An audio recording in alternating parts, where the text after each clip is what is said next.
요즘 저는 사실은 저희 교회가 5월 첫째 주일날 창립 10주년 예배를 드렸어요. 10주년을 기념하고 나서 이제 그 리셋, 제로 포인트에서 다시 시작한다는 그 마음을 주셔서 이제 고민을 좀 하는 거예요. 그래서 이 강의를 시작했어요. 내가 믿는다는 신앙생활이 뭘까? 목회라는 게 뭘까? 뭐 이런 가장 근본적인 질문들 앞에서 하나님께 여쭙고 이렇게 답을 찾아보고 싶어 해서 고민하는 시간을 갖는 거죠. 5월 한 달, 6월 한 달, 이제 7월 중순이 됐는데 아직까지도 마음에 답이 정리가 안 돼요. 되게 어려워요. 그래서 마음이 좀 이렇게 씨름을 하고 있는 그런 제 상태가 좀 그런 상태예요. 뭐 예를 들면 그 지난번에 줌으로 이렇게 그 기도 모임에서 요즘 어떻게 지내는지 나누라 그래서 그 얘기했는데, 우리 크리스찬이라는 존재, 신앙인이라는 우리 존재는 전능하시다는, 무한한 사랑을 갖고 계시다는, 정말 의롭고 거룩하시다는 그 하나님에 대한 이야기를 이렇게 전하는 역할이잖아요. 그런데 동시에 만물보다 거짓되고 부패한 게 사람의 마음이라고 예레미야서 17장이 이야기하는 것처럼 제 자신 진짜 죄인인 거죠. 진짜 아이러니한 거예요. 아주 유한하고 자기의 삶의 문화와 환경에 통제받아서 그 틀을 벗어나기 힘들 만큼 사고가 제한돼 있는, 그리고 죄가 멈추어지지 않는 죄인이 영원하시고 무한하신, 전능하시고 거룩하신, 의로우시고 사랑이신 그분을 이야기하고 그분을 전하고 그분을 체험할 수 있게 하려고 하는 이 씨름을 하는 거죠. 아주 이중적인 이상한 내면의 구조를 갖고 있는 거예요. 그래서 어느 때는 굉장히 당당하게 이야기하는 것 같고, 어느 때는 너무나 마음이 어려워서 일어서고 싶지 않을 만큼 이렇게 눌릴 때가 있는, 이런 어떤 아이러니한 존재적 구성, 그리고 그 안에서 살아가야 하는 어떤 실제적인 삶의 이야기들, 이런 것들이 어떻게 풀어져야 되는 건가, 제 개인의 삶에서, 그리고 목회라는 교회 공동체의 삶에서, 그리고 세상이라는 무대 속에서 어떻게 사라져야 되는 것인가 하는 고민을 계속하는 거죠. 근데 아직 답이 잘 안 나와요. 어려워요. 그런 맥락 안에서 오늘 우리가 이제 그 하나님에 대한 이야기를 나누는데, 예수님이 돌아가시고 부활하시고 오순절날 성령이 오신 뒤에 제자 공동체와 초대교회는 오늘 우리가 이야기하는 것 같은 이런 공부를 별로 할 필요가 없었어요. 그들은 방금 목사님 말씀하신 것처럼 하나님을 체험해서 알았어요. 그리고 그 체험된 하나님에 대한 이야기를 성경이라고 하는 책으로 기록으로 남겼어요. 그들은 굳이 우리가 오늘 지금 이야기하는 내용을 변증하려고 크게 노력하지 않고 신앙 고백을 하고 있는 거예요. 그들이 맛보고 알게 되온 그 하나님을. 그런데 그 하나님에 대한 이야기가 2세기가 지나갈 때쯤, 한 100년여가 지나가서 보니까 이게 개념화되는 거예요. 개념화되기 시작하니까 딱 오늘날 이 시대와 비슷한, 이단이라고 할 수 있는 이 개념에 대한 다양한 도전들, 혼란들, 그것 때문에 생기는 분파와 갈등들, 이런 것들이 교회에 자꾸 분출이 되는 거죠. 그 혼란을 어떻게 해결해 나갈까 하면서 그 한 200여 년 동안 씨름해서 삼위일체 하나님이라는 이 개념을 비로소 구축했어요. 그러니까 이것은 성경에 기록된 표현은 아니에요. 그런데 이거는 초기 크리스찬들의 그냥 삶이고 체험이고 실제였어요. 이 말을 뒤집으면 지금 이 시대가 마치 2세기, 3세기, 4세기 그 시대에 성경적 이야기는 막 무성한 것 같은데 굉장히 혼란스러운 분파와 이단들이 막 그 창궐하는 그런 시대를 사는 것 같은 상황이 오늘 우리가 사는 아까 영적 전쟁이라고 표현하신 우리의 삶의 현실인 거죠. 10년을 목회했다는 목사가 하나님이 어떤 분이신지, 신앙인으로서 내가 사는 삶이 어떤 건지, 목회라는 게 뭔지를 고민하는데 아직도 고민한다, 이 얘기는 초대교회 성도들이나 지도자들이 너무너무 생생하게 삶의 현실로 알았던 하나님에 대한 느낌이 멀다는 얘기예요.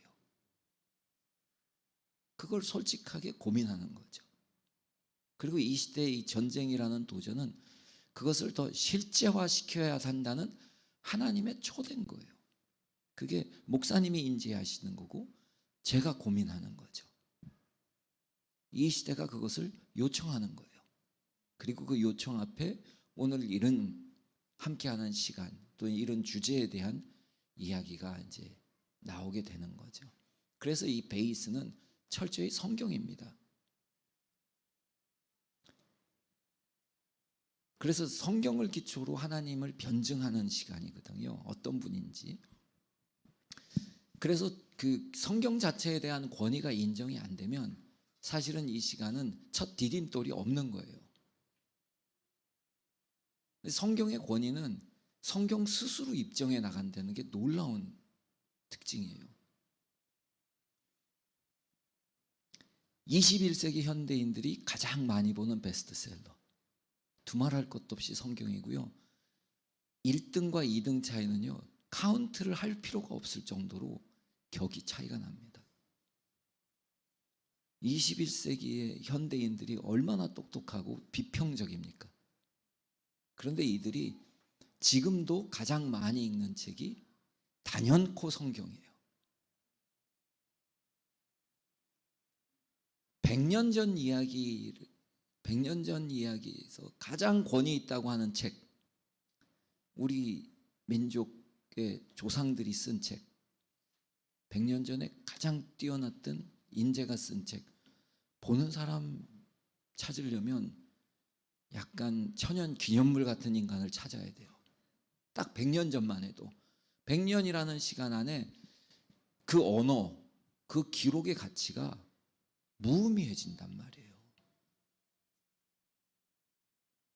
100년이라는 시간이 어마어마한 시간이고 인간의 삶이 변하는 속도가 굉장한 거예요. 그런데 이거는 최소한 성경은요 2000년 전에 쓰였어요. 그리고 오래된 책은 3800년 전에 쓰였어요. 한 사람이 쓴 게 아니라 여러 사람이 쓴 책을 묶었어요. 그리고 그 성경이 쓰여진 기간도 굉장히 긴 기간 동안에 이게 모여진 거예요. 그런데 마치 한 사람이 쓴 것 같고 신비한 까다롭고 난해한 이야기들이 동일하게 다뤄지고 설명되어지고 신비하게 또한 노출되는 이 기가 막힌 특성을 갖고 있어요. 이 책이 3800년 전 우리나라는요 고조선 시대가 기껏해야 2500년 전이에요. 기록도 없어요. 그러니까 이게 어마어마한 책이에요. 하나님이 인간을 창조하시되 하나님의 형상대로 창조하셨다. 이 한마디만 해도요 현대인들의 모든 철학자를 이 앞에 갖다 놓고 이거보다 더 뛰어난 인권에 대한 선언이 지구상에 존재하는지 질문을 딱 던지면요, 답을 더 이상 못해요. 하나님, 신과 모든 인간은 동등한 형상을 갖고 있다. 이거보다 위대한 인간 인권 선언이 어디 있습니까?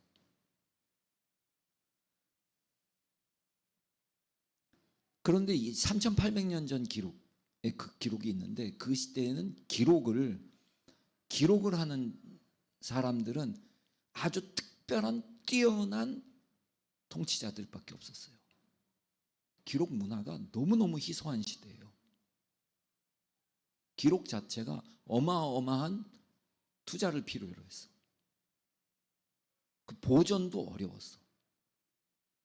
기록물을 갖고 있다는 자체가 이미 아주 극귀족 상층부예요. 그 시대는 인간 중에 이 수직구조, 통치자, 바로라고 얘기하는 통치자는 신의 아들이라는 표현을 하면서 노예를 부려먹을 수 있는, 1,000,000명의 노예를 죽여도 되는, 인간과의 이 수직적 존엄에 대한 차이가 극도로 구분되어 있는 시대예요. 정복하면 피정복지 대상들은 뭐 죽이든 어떻게든 상관이 없어요. 내가 아끼는 물건보다도 가벼운 존재니까. 인간의 인권이라는 게 3,800년 전은 이 바로라고 하는 최고의 통치자 한 사람에게 집결되어 있는 시대예요. 근데 그 사람한테 하는 표현이 신의 형상이었어요. 근데 모든 인간이 신의 형상이다. 이거는요, 인간이 기록물을 만든 그 시대에 인간의 손으로 쓴다는 것은요, 모든 권력을 무너뜨리는 혁명이에요. 인간의 머릿속에서, 인간의 가슴의 의도 속에서 그 기록을 최고의 상층부의 권력을 유지하고 누리고 대대로 세습하려고 하는 그 사람들의 손에 의해서 기록이 불가능한 내용입니다. 성경의 권위를 얘기하는 거예요. 성경 자체가 어마어마한 권위를 갖고 있어요. 어느 시대도 인간을 이렇게 존엄하게 표현하는 선언이 없습니다. 그리고 또 한 가지, 하나님이 가라사대, 공자 가라사대, 공자왈, 석가 가르치시기를, 뭐 이런 인간들 중에 우리가 존경하는 성인들이 계시죠. 성인이세요. 정말 성스러운 인간이에요. 깊은 깨달음과 훌륭한 인생을 사셔서 우리 모두가 존경할 뿐이에요. 그런데 공자님도 내가 산 사람의 이야기도 모르겠는데 죽은 사람의 이야기를 왜 물어보냐, 제자들한테 그랬어요. 내가 살아있는 인간들의 세상 이야기도 내가 다 깨닫지 못하였거늘 어찌 죽은 이들의 일을 내가 논하리요. 논어를 보십시오. 그렇게 얘기하셨어요. 귀신이 있다고 얘기하셨어요. 공자님이. 귀신은 멀리 하여라. 그러니까 신의 세계, 보이지 않는 세계, 사후의 세계, 종교의 세계에 대한 공자님의 가르침이 그랬단 말이에요. 근데 후대에 그분을 신격화시키고 종교화시켜서 귀신을 향을 피우면서 모시는 이상한 종교를 만들어냈죠. 그런 것과 성경은요, 진짜 격이 다른 거예요. 여러분들은 진짜 잘 오신 거예요. 이상한 그런 집단에서 있어서 내 인생의 문제를 해결해 보겠다고, 아니 교주라고 할 수 있는 그 거룩하고 성스러운 인간이라는 분도 기껏 그렇게 말씀하셨는데 다 돌아갔는데 죽었잖아요. 그분들이 한 얘기를 붙들고 내 인생을 건다. 참 이거는 서글픈 이야기예요. 근데 성경은요, 스스로 하나님이 가라사대, 이게 진짜 어마어마한 얘기죠. 인간이 그거를 거짓말로 썼다면 이거는 삼족을 멸해야 돼. 인간을 속여 먹어도 적당히 속여 먹어야지. 그렇잖아요. 그게 지금 지구상에 존재하는 가장 많은 사람을 읽게 만든 그 책에 사기꾼이 그런 식으로 썼다. 삼족을 멸해야 돼. 인간을 그렇게 피폐하게 종교적 아편으로 속여서 진짜 인간답게 살지 못하게, 이상하게 보이지 않는 이 나는 죄인인데 하나님이 나를 사랑하셔서 내 안에서 역사하신다는 이상한 이 이중적 인생을 붙들고 고민하고 씨름하면서 그 하나님을 찾아보고 그 하나님이 말씀하신 삶을 살아내 보려고 하는 이런 허구를 만든 인간이 있다면 나 같은 인간은 삼족을 멸해야 돼요. 그 인간을. 인간은 인생을 바치고 있는데. 근데 성경에 보면 예를 들어 예루살렘이 멸망할 거야 라고 하나님이 예언하세요.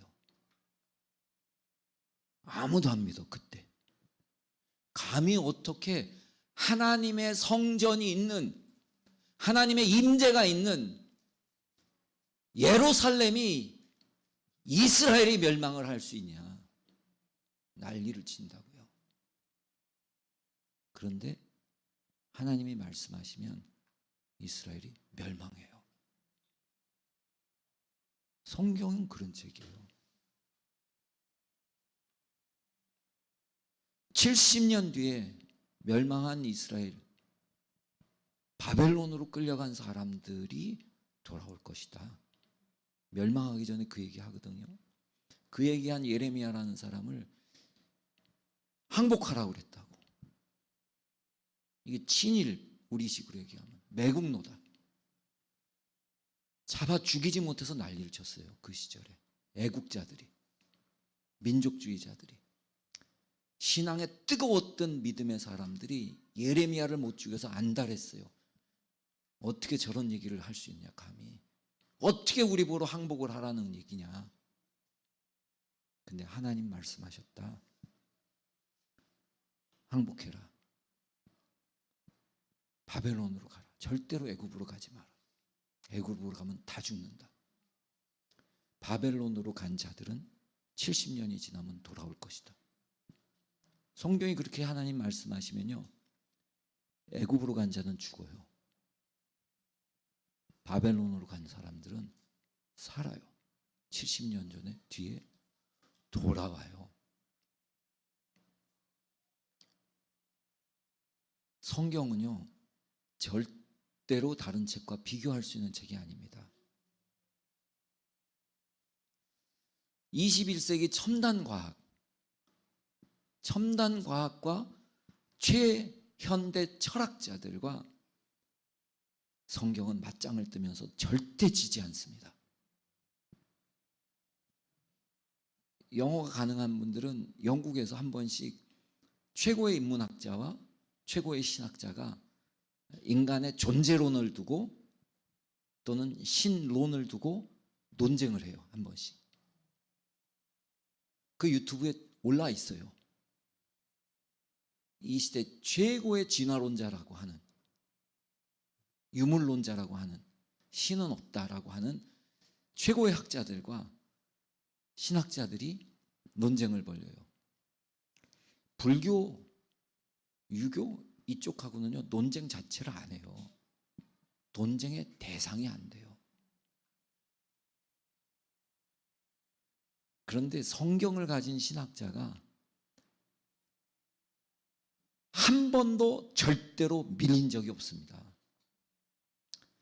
신을 입증할 수 없어요, 과학적으로. 그러니까 밀리지 않는다는 표현 이상 하기가 어려워요.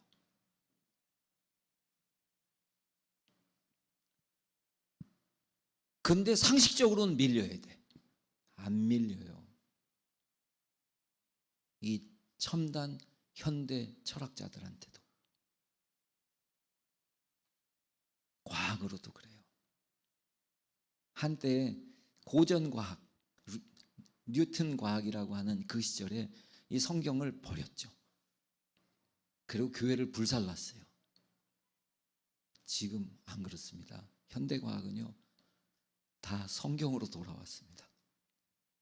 예수님이 오병이어 사건 일으키시고 가르치신 가르침들과 성경에 나와 있는 가르침들과 현대 과학이라고 하는 양자 물리학에 대한 유튜브를 보세요. 메시지가 동일합니다. 모든 세계는 허상이다. 보이지 않는 세계가 실상이다. 보이는 허상을 쫓아 살지 말고 보이지 않는 영원한 진짜 실상을 향해 살아야 되는데, 그렇게 사는 방법이 믿음이다. 이거는요, 제가 성경 얘기한 게 아니에요. 양자 물리학에서 하는 얘기예요. 과학이 발전할수록 성경에 가까워져 가고 있습니다. 그런데 끝까지 과학자들은 성경은 인정 안 해요. 왜냐하면 그걸 인정하는 순간 과학자가 신을 믿어야 되니까. 그러니까 절대로 이기진 못해요. 믿음을 거부하니까, 신에 대한. 그렇지만 절대로 성경이 밀리지 않습니다. 성경의 권위에 대한 얘기예요. 그래서 여러분 진짜 잘 오신 거고요. 오늘 목사님 말씀하신 것처럼 성경을 통해서 여러분들의 인생을 구축했다. 여러분 다른 어떤 철학자의 책을 읽고 여러분 인생을 구축하면 100년 뒤에 휴지를 붙들고 구축한 인생밖에 안 돼요. 아무도 인정 안 해요. 지금 이 시대를 흔드는 것 같은 철학자의 얘기들 100년 지나면요, 아무도 쳐다보지 않습니다. 성경을 붙들고 인생을 구축하면요, 3800년, 2000년을 버텨서 인류의 역사를 관통한 책이에요. 이게 100년 뒤, 1000년 뒤에도 존재합니다. 진리라는 이름으로. 그래서 성경 중요한 거고, 목사님이 절대로 우리 미지근해지지 말자. 우리는 절대로 그렇게 안 간다. 이게 이 시대에 진짜 중요한 단호한 결단이고 선언이에요.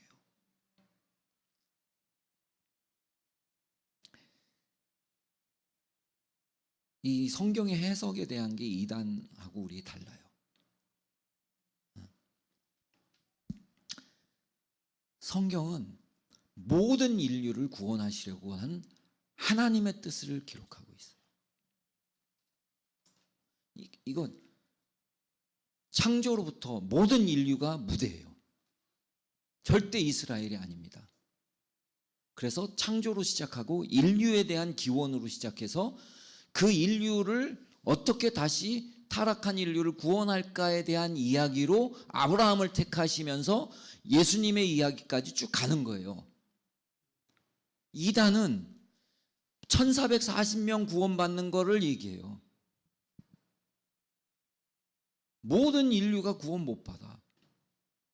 자기네들이 1440명 구원받는데, 그럼 자기네들이 믿는 이 성경을 전해준 역사 속에 2000년 동안의 믿음을 전수했던 그 사람들은 왜 한 명도 구원 못 받아요? 이게 말도 안 되는 바보들 얘기예요. 이성 없어. 그 자기네들이 1440명 중에 들어가려고 몸부림을 쳐요. 그러니까 진짜 도덕적으로 성경적으로 살아요. 구원을 받아야 되니까. 구원을 받아야 되니까. 얼마나 악착같이 노력하겠어요? 얼마나 악착같이 전도하겠어요? 얼마나 악착같이 성경 공부하고 성경 외우겠어요? 안 되면 1440명 중에 드는 경쟁에서의 승부를 내지 못하면 구원을 못 받아. 목숨 걸고 하는 거죠. 우리는 그런 의식이 없어요. 그러니까 거기는 훌륭해, 인생이. 근데 내용을 들여다보면 비참해. 거짓을 믿고 인생을 다 걸었단 말이에요. 다 쏟아붓어. 얼마나 안타깝고 가슴 아픈 일이에요. 1440명만 구원받아. 이게 성경을 붙들고 그 얘기하는 거는요, 성경을 앞에서부터 끝까지 주제 자체를 모른다는 얘기예요. 주제를 몰라. 성경 해석 자체. 성경이 왜 쓰여졌는지, 하나님이 왜 가라사대하고 말씀하셨는지 그 자체를 몰라. 그리고 모든 성경 이야기는요, 예수님에게로 수렴이 돼요. 그 얘기는 다음 주에 우리 얘기할 거예요. 성경을 통해서 그걸 우리가 확인할 거예요. 근데 거기는 수렴을 교주한테 시켜요. 인간은 죄인이에요. 인간은 죄인이에요.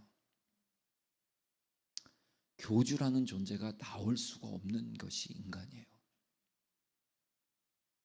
정말 우리가 존경할 만한 성인이 되셨다면, 내가 살아있는 인간의 이야기도 다 아직 깨닫지 못했는데 어찌 죽은 이들의 신의 세계의 이야기를 알겠느냐. 이래야 정직한, 존경할 만한 성인인 거예요. 나는 죽지 않아. 난 예수님 같은 보혜사, 신격을 가졌어.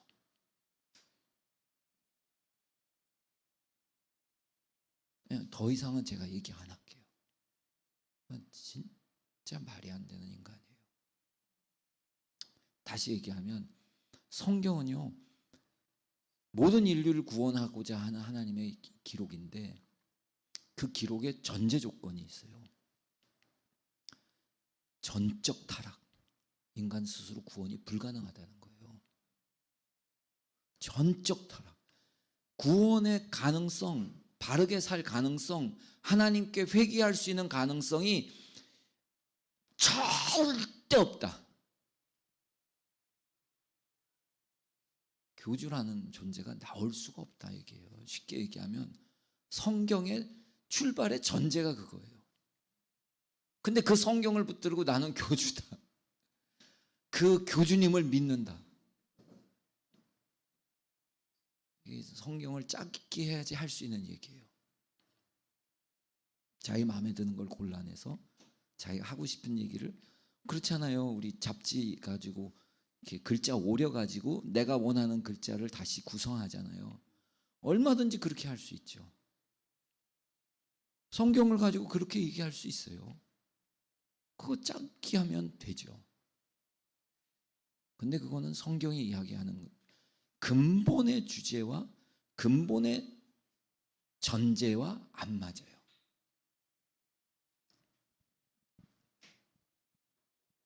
그래서 성경은 그 짝읽기 할 때 그 기록된 책들의 배경이 역사가 있어요. 배경의 역사와 그 역사적 배경 때문에 이 말이 나올 수밖에, 하나님이 이 말씀을 하실 수밖에 없는 상황 안에서의 메시지와 상황의 관계성이 있어요. 이 이단은 이 관계성을 절대로 언급하지 않습니다. 짝읽기 하려면 그렇게 하면 말이 안 되잖아요. 예를 들어서 아까 얘기했던 예레미야라는 책, 그 이스라엘이 멸망하는 그 상황 속에서 쓰여진 책이에요. 그 상황, 역사적 상황과 그 기록된 내용을 연관해서 봐야지, 그렇지 않고 여러분 지금 예레미야서 읽고 쭉 보면 지금 이게 무슨 말 하는 거지? 목사인 저도 이해하기 힘들어요. 이해가 안 돼요. 역사적 상황을 이해해야지 이해가 되죠. 100년 전에 정약용 선생님이 하신 책을 읽는데 조선시대를 이해를 못해요. 그 현대적 관점으로 정약용 선생님의 책을 읽어요. 그거는 그분이 한 말의 의도를 납득하지 않으려는 것과 똑같아요. 적어도 어떤 상황에서 이 얘기를 했는지, 예를 들어 제가 지금 이렇게 여러분들과 말씀을 나누고 있는데 제가 한 말을 몇 가지를 편집해서 전혀 다르게 이야기할 수 있습니다. 어떤 상황에서 어떤 맥락 속에서 그 한 문장이 나왔는지를 그거를 얘기해야 말한 사람의 의도가 이해가 되고 그리고 나서 그 한 말을 한 문장을 따서 설명을 해야지 이거를 호도하거나 왜곡한 게 아닌 게 되는 거죠. 근데 탁 성경을 떼서 편집해서 자기네들이 하고 싶은 얘기하지 저자, 배경의 역사, 그때 어떤 의도로 쓰여졌는지에 대한 맥락 없어요. 성경은 그렇게 이해할 수 있는 게 아닙니다. 다시 말하면 성경의 하나님은 무속신의 하나님이 아니에요. 그런 신이 아니에요. 어떤 단순하게 복채를 원하고 어떤 인간을 이용해서 종속시키고 그래서 내가 원하는 인간들에 대한 착취를 하는, 거기는 도덕이 없어요. 사랑도 없어요. 의로움, 공의도 없어요. 거래 관계만 있어. 능력을 줘서 그 사람을 엮어서 나한테 종속시키는 방법은 맞배기를 주고 두려움을. 나를 의지하지 않으면 안 돼. 애군이 오잖아. 두려움으로 이렇게 훅 하는 거죠. 거기서는 이 시대의 역사적인 상황, 거기에 대한 시대의 인간적 문제, 인류의 문제를 해결할 수 있는 답, 이런 개념이 없어요. 하나님은 그런 분이 아니에요. 인류라는 역사의 무대 속에서 불교는요, 인간의 역사의 무대가 전제되지 않아요. 그냥 뭐 날아다니는 이상한 신의 세계, 끝없는 상상의 신의 세계, 있으면 다행이고 없으면 그만이고 입증할 수 있는 방법이 하나도 없어. 무대가 인간의 역사가 아니에요. 성경은요, 하나님이 살아계시는데 그 하나님이 살아계시다는 것을 입증해서 역사하시는 무대가 인간의 역사예요. 역사와 맞물려 있어요. 과학과 함께 가요. 성경을 알려면 인류사를 공부해야 돼. 그리고 인류사 속에서 우리가 학교에서 배우는 그 이야기와 그 이야기가 왜 이렇게 쓰여졌는지, 그 배경에서 하나님이 무슨 말씀을 하고 계시는지, 인간의 역사의 현실과 실존하시는 신이 인간을 구원하겠다는 구원의 메시지들을 역사 속에서 이야기하고 계시는 현장이 있어요. 뜬구름 잡기가 아니야, 불교 같은. 그건 완전 뜬구름 잡기예요. 없으면 아무것도 아닌 거야. 없으면 말고야. 성경은 그렇지 않아요. 70년 뒤에 돌아온다? 돌아와요. 이스라엘이 돌 위에 돌 하나 없이 완전히 멸망당해서 사라진다? 없어져요, 그렇게. 로마 시대. 그런데 다시 이스라엘이 인류 역사 속에 등장한다? 그러면 등장했어요. 1848년에. 성경 그런 책이에요. 인간의 역사 속에서 하나님이 당신을 입증해 가세요. 신천지는 이런 개념이 이단들은 이런 어떤 역사성과 맥락성 안에서 하나님의 어떤 존재적 도덕과 사랑과 그 전능하심, 이런 것들이 다 편집돼 버렸어.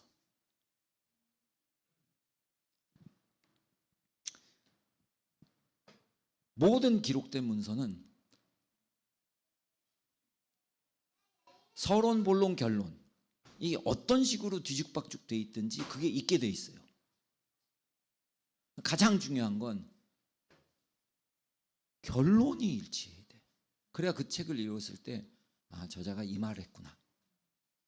그래야 되는데 그 책 읽고 본론 중에 제일 첫 번째 얘기하고 있는 하나의 그 단락 주제, 그 주제를 입증하기 위해서 설명한 어떤 사례, 그 사례 끝자락에 나오는 어떤 이야기 요거 하나 딱 붙들고 그 책 읽었더니 이런 거 나오네. 그 책을 제대로 안 본 거죠. 이단은 요 사례 하나 붙들고 이야기하는 이런 식으로 성경을 봐요. 성경을 보는 시각이 우리랑 달라요. 이것이 굉장히 중요하게 이단을 분별하는 방법이에요.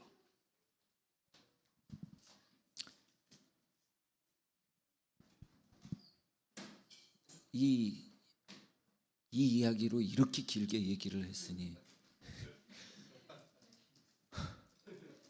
어찌하오리까.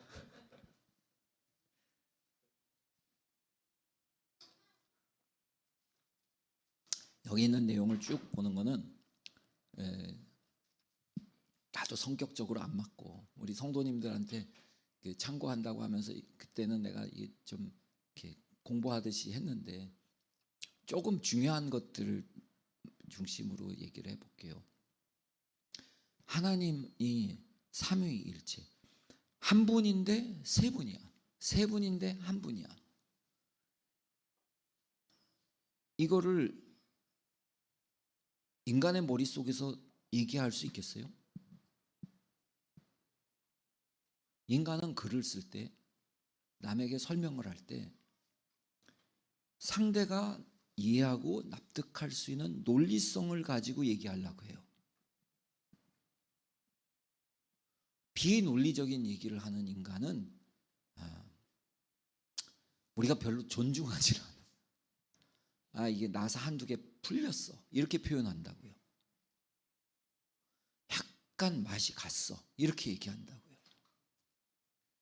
지금까지 성경에 대한 권위에 대한 이야기를 했는데 이상하게 성경에 하나님을 얘기하고 있는데 한 분이라고 그래.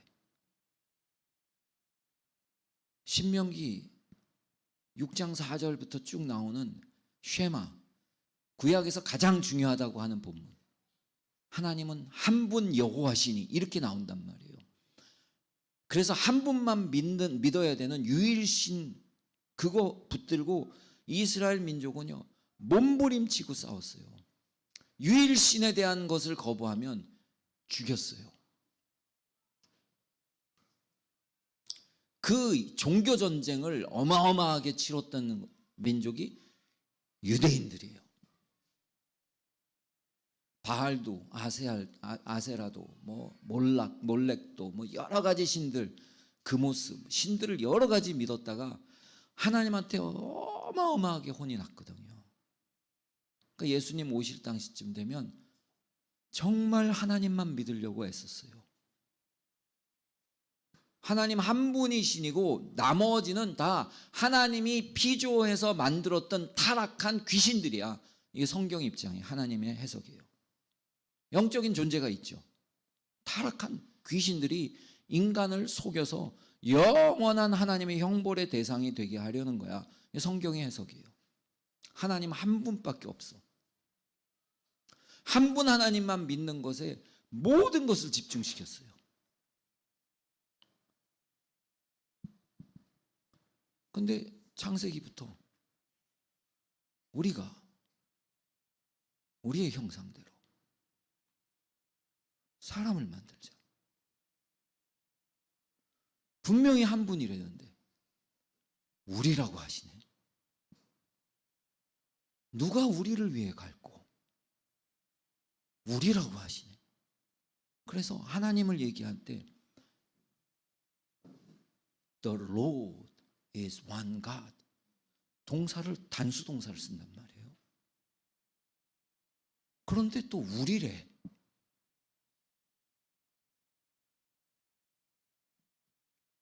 인간이 스스로 쓴 책에는 이런 말도 안 되는 나사 풀린 이상한 글을 쓸 수가 없어요.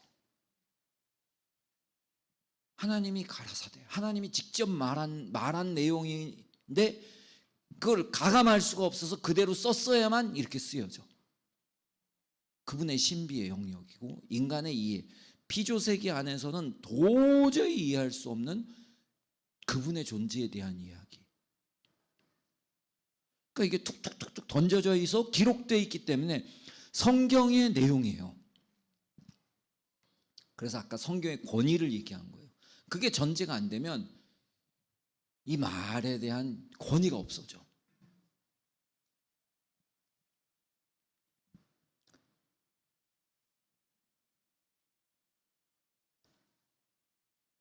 이런 이야기들이 문제가 되기 시작하는 게 2세기부터라고 그랬잖아요. 이게 이제 한 장 이렇게 넘기시면 세례와 축도 문구에서 발견되는 삼위일체의 단초 이렇게 돼 있어요.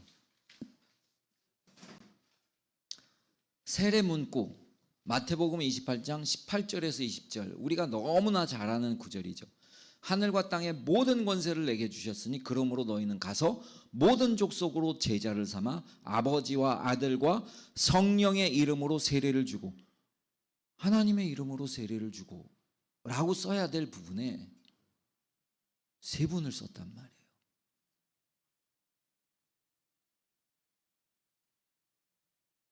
그러니까 초대교회 성도들은 그냥 이것이 그들의 체험이고 실제야. 하나님에 대한 개념이 아니야. 고린도후서 13장 13절 축도 문구, 주 예수 그리스도의 은혜와 하나님의 사랑과 성령의 교통하심이 너희 무리와 함께 있을지어다. 하나님의 이름으로 축복을 해주는 기도문에 예수님이 등장하고 하나님이 등장하고 성령님이 등장하는, 근데 대등한 격이야. 초대교인들은 그냥 이렇게 하나님을 경험하고 살았어요. 자, 이 얘기가 언젠가 뉴욕타임스인가 그 넌 크리스천이 아주 철학적인 비평의 능력을 가진 사람이 부활절인가 이런 글을 썼어요. 만약에 기독교의 하나님, 삼위에 대한 하나님 또는 예수님의 부활에 대한 이야기를 이 시대 현대 철학은 다 부정하는데, 그 부정을 입증하려면 나는 크리스찬이 아니지만 인문학을 하는 사람 입장에서 봤을 때 페어하게 공정하게 부정을 하려면 적어도 유일신이 아니면 신성모독이라고 목숨을 끊어버리는 유대인들이 신을 이렇게 삼중으로 얘기하는 것이 지구상에 존재했던 인간들 중에서 가장 불가능한 그 인간들이 한 하나님만 믿는 것에 대해서 그렇게 목숨 건 연단을 받아서 하나님만 믿고 남은 모든 신을 거부하게 됐던 그 인간들이, 예수님 시대의 그 유대인들이 하나님을 세 분이라고 얘기하게 된 그들의 믿음의 고백의 변환이 어떻게 가능할 수 있었는지를 설명해야 부활을 부정할 수 있다. 넌 크리스천이 한 얘기예요. 납득이 될 만한 논리적 얘기지 않아요. 부활을 믿어라 억지로 얘기하는 얘기가 아니라, 적어도 우리처럼 지금 이렇게 얘기할 때 우리도 지금 부활 믿는 게 어렵잖아요.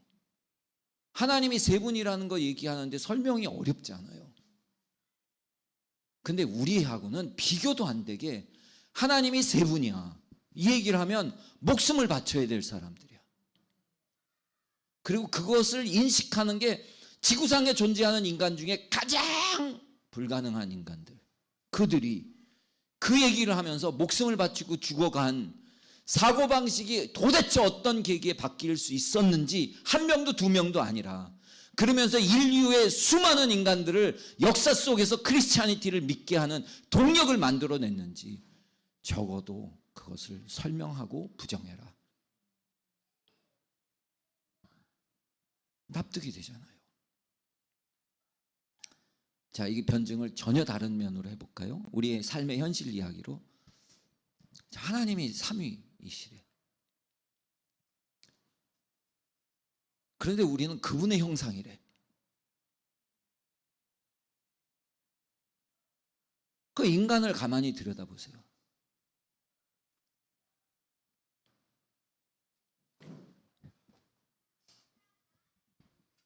사회학자들이 인간을 뭐라고 정의해요? 인간은 사회적 동물이다. 관계없이 존재 못한다 이거예요.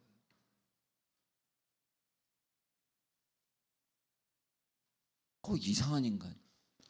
누가 실현을 하면, 관계적으로 거절을 하면, 무시를 하면 죽고 싶어져. 인간이 이상하게 생겨 먹었네. 그 이해가 안 되잖아요. 관계가 뭐가 대단해서 무시하고 살면 되지. 누가 뭐 이상한 얘기를 나한테 뒤에서 했어. 내가 진짜 믿고 의지했던 사람 배신했어. 죽고 싶어. 자, 관계가 존재적이라는 거예요. 성경 얘기, 삼위 하나님의 형상으로 우리를 지었대는데 우리 안에서 입증이 되는 거야.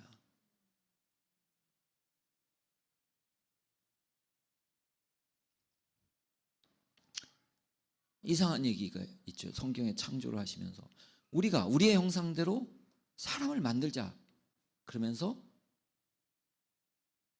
인간 하나를 만들었어요. 남자와 여자를 창조하시고 두 존재를 창조하셔서 결혼해서 결합하게 하시는 것으로 우리의 형상이라고 그랬네.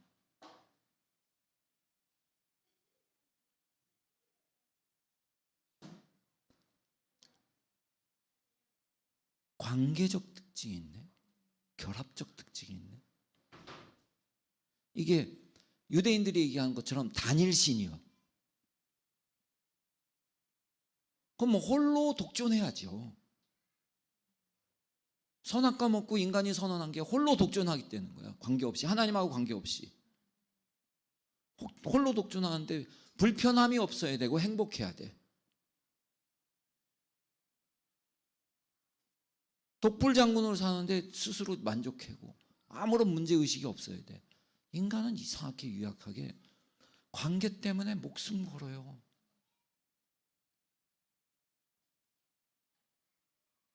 이게 이 성경이 툭 던져진 이 인간 존재에 대한 첫 선언, 이 진짜 인간을 이해하는 핵심이에요. 어떤 심리학자, 어떤 철학자가 인간에 대한 정의를 할 때 이렇게 명쾌하게 인간을 해석할 수 있는 단초를 주느냐? 못 줘요. 3800년 전에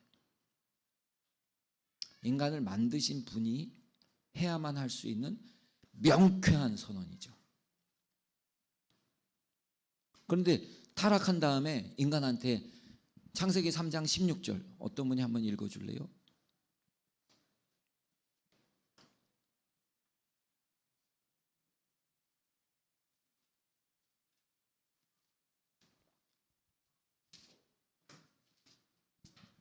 그 여자에게 이르시되 내가 내게 대신하는 고통을 크게 더하리니 내가 수고한 지식을 나눌 것이며 너는 남편을 원하고 남편 너를 받을 것입니다 하시고. 자, 거기서 뒷부분만 한번 너는 남편을 원하고 남편은 너를 다스릴 것입니다. 네, 이게 타락한 인간에 대한 하나님의 심판 선언이에요. 자, 관계에 집착성이 생기는 거야.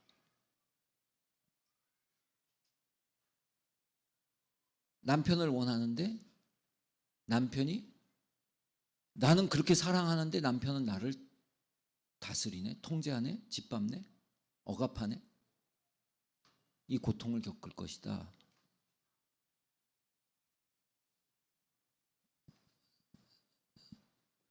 그게 문제여서 지금 페미니즘이 창궐 하는 거잖아요.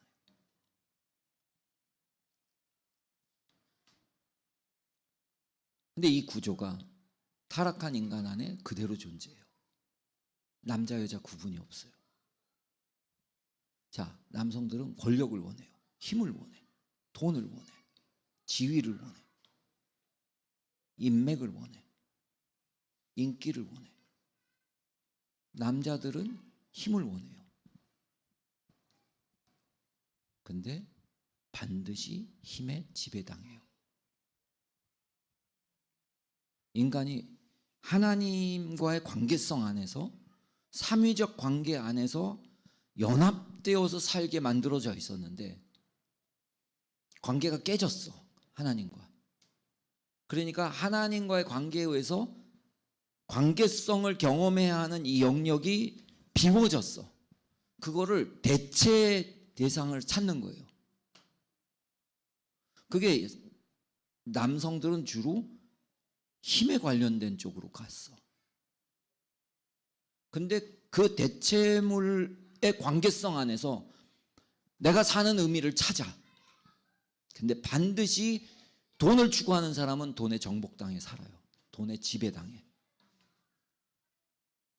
100% 그렇습니다. 인간은. 인간이 원하는 게 있으면 원하는 그것에 의해서 지배당해요. 인생의 아이러니예요. 고통이에요.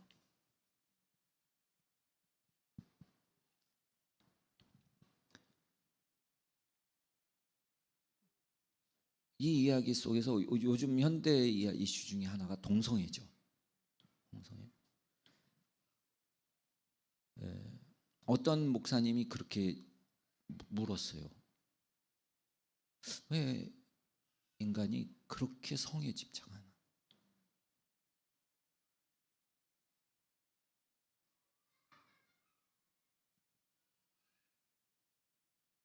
오늘 우리 지금 이야기하는 것 안에 답이 있어요. 타락한 인간이 타락한 본성에서 본질적 관계가 아닌 관계 집착이에요. 관계에 집요하게 집착하는 거예요. 관계적으로 만들어져 있기 때문에. 그런데 집요하게 집착하는 만큼 지배당해요. 그래서 중독성으로 살아요. 모든 중독은 원해요. 갈망해요. 근데 스스로 끊지 못해. 지배당해요. 그게 타락한 인간을 향해서 하나님이 하신 선언이에요. 관계가 망가져서 원하는데 지배당하는 왜곡된 관계를 경험하고 살게 된 게 타락한 인간 세계의 현실이다. 성경이 간단하게 얘기하는 거예요. 인간 문제를. 근데 이 몇 마디, 지금 제가 얘기한 이 몇 마디가 진짜 여러분 철학책 한 100권 읽어야 깨달아질까 말까 할 수 있는 이야기예요. 근데 성경책 탁 보면 그냥 딱 관통돼서 보여요. 인간이 왜 저렇게 행동하는지, 이 사회가 왜 이렇게 움직이는지. 성경이 놀라운 책인 거예요. 이 얘기는 하나님이 관계적 존재라는 거예요. 그리고 그분의 형상을 우리는 받았어. 그리고 그분과의 관계성 안에서 살아야 돼. 이게 생태계라는 게 다 관계성이잖아요. 생명 혼자 존재 못해요. 모든 생명체는 생태계라는 시스템이 있어야 존재해요. 열이 나서 한마디 더 할까요? 진화론이 진짜 말이 안 되는 거 한 가지만 얘기할게요. 무생물이 생물이 됐대. 모래 알갱이가 시간이 막 지나면 시계가 된대. 무생물이 생물이 될 정도가 돼서 진화돼서 마지막 정점에 인간이 있대. 니체는 그래서 요다음 진화의 초월적 인간, 초인 사상이잖아요, 니체. 지금 그게 지구상을, 대한민국서부터 모든 세계를 붙들고 있는 소위 인간이 붙들고 있는 휴머니즘의 최고봉, 초인이 나옵니까? 초인이 됐습니까? 본인이 인간을 원숭이처럼 무시했어요. 나는 초인에 가까운다. 인간 이전의 진화 전 단계인 원숭이를 인간이 보면은 미개해서 웃기고 바보스럽게 보이는 것처럼 초인이 인간을 보면 웃기고 바보스럽다. 이런 식으로 썼다고요. 본인은 초인인 것처럼.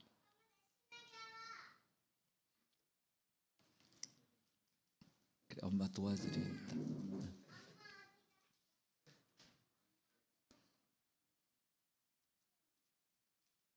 근데 미쳤단 말이에요. 미쳐서 돌아갔단 말이에요. 그랬더니 이게 포스트 모더니즘의 최고 거두 2명 중에 한 사람이 미친 사람이 정상인보다 뛰어나다. 또 이래버렸네. 이게 소위 지금 이 시대를 끌고 간 데는 철학들의 이야기예요. 철학의 거두들을 내가 지금 성경 가지고 우습게 비평하는 거예요. 이 발밑에 질근질근 밟는 거예요. 그 책 여러분 10페이지 읽기도 힘들게 복잡하게 썼어요. 인간들이. 마치 자기네들이 어마어마한 걸 깨달은 것처럼 보통 사람은 읽지도 못하게 써놨어. 스스로의 권위를 세우기 위해서. 그래서 한 말이 결국 이런 얘기라고요. 그거를 진짜 여러 가지 이렇게 역사적 근거와 논리적인 연결점들을 가지고 결론을 그렇게 동의하게 만들었어. 진짜 이건 잘 썼어요. 읽어보면 정상인보다 미치광이 광인이 뛰어나다 이 말을 고개 끄덕이게 할 만큼 썼어요. 그러니까 21세기 최고 철학자라는 얘기를 하죠. 비정상인과 정상인의 구분이 없다. 이런 얘기들을 납득시켰단 말이에요. 미치광이와 정상이라는 인간의 구분이 없는 거다. 이런 것들을 다 납득시켰단 말이에요. 그러니까 미친 짓 하고 살아라 이 말이에요. 쉽게 얘기하면 도덕이라는 개념 무너뜨려라 이 얘기예요. 그 진화, 이 시대를 진짜 어지럽히는 게 진화 얘기잖아요. 그러니까 지금 사회과학적 진화론, 사회공산주의가 한국 사회를 이렇게 어렵게 만들잖아요. 그 허상에 대한 맹종, 맹신 아니에요. 그걸 믿는 거예요. 성경은 인간은 전적 타락이에요. 어떤 시스템이 오고 어떤 지도자가 서도 부패한 인간의 죄의 모습에서 누구도 벗어날 수 없다. 간단한 한마디로 마르크스 한 얘기 다 그냥 끈짝내는 거예요. 그 여기서 생각을 해보십시오. 무생물이 생물이 됐어. 진화해서 그 정점에 인간이 있어. 그 왜 죽어요? 근데 아니 생명이 없는 것도 생명이 될 정도의 생명력을 가지고 있는 게 도대체 왜 죽어요? 죽으면 안 되지. 근데 어떻게 하루도 남의 생명 뺏어 먹지 못하면 못 살아. 과일 생명 따먹어. 물고기 생명 따먹어. 꼬꼬닥 생명 따먹어야지 내 생명 유지하네. 이상한 무기력한 인간이네. 진화론의 앞뒤가 말이 맞으려면 이게 말이 돼요? 영원히 살아야지 이 정도면. 진화론의 정점에 있는데 왜 미쳐서 돌아가는 일이 생겨요? 이게 성경을 보고 인간들이 하는 얘기를 보면 그래서 사도 바울이 초등학문이다. 애들 얘기다. 이거는 어떤 철학도 그러니까 철학을 갖고 교회에서 얘기하지 마라. 애들 얘기 갖고 얘기하지 마라. 그게 진짜 성경을 알게 되면요. 철학은 애들 얘기예요. 애들이나 속이지 그거를. 하나님이 가르쳐 주시는 진리를 보고 깨닫기 시작하면 아이고 어떻게 이런 얘기를 썼나. 이런 얘기를 이렇게 어렵게 복잡하게 이렇게 두껍게 썼나. 그걸 붙들고 내가 깨달았다고 이걸 나는 니체의 책을 읽었다고 그러면서 폼을 잡아야 되나. 난 철학은 잘 모르지만 철학의 간단한 몇 가지 명제를 들어보면 성경의 진리를 볼 때 너무 간단하게 이게 그냥 보이는 거예요. 성경이 그런 힘을 갖고 있어요.